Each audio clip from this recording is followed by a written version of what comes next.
Characters that have inspired me, part 8. Today we're going to go with Big Boss, the absolute GOAT.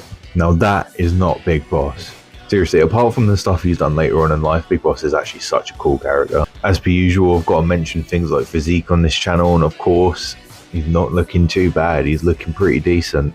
Obviously the guy's not a bodybuilder or some shit like that, so obviously he just looks like someone who actively sneaks around bases and kicks the shit out of people. Let me tell you, this guy can throw hands for sure. I remember my first time playing Peace Walker and doing those chain takedowns, it was absolutely insane. It was the coolest shit I've ever seen. Ultimately, the Metal Gear games are anti-war, but if anti-war, why Big Boss so cool? I know technically you find out he's like the main villain when it comes to like the Solid Snake series of games, but when you first played as Big Boss, you played as Naked Snake, you could tell this guy was really caring and he cared a lot about his comrades. I mean, even though people like Paz betrayed him, he still went back for her and tried to save her. That was pretty legendary. And obviously he didn't want to kill the boss in Metal Gear Solid 3. It was something that he ultimately had to do for his country. So in some ways he's kind of a tragic character because he's put through a lot of shit he doesn't need to be put through. And I know ultimately his goal was to make a better life for soldiers without the intervention of like politicians and stuff like that, where they can live their lives without being manipulated. So ultimately, a noble goal, but at the same time, he's done a lot of bad shit to try and get there. Honestly, Metal Gear Solid 3 was my first Metal Gear game, and he's always been my favourite character in the franchise.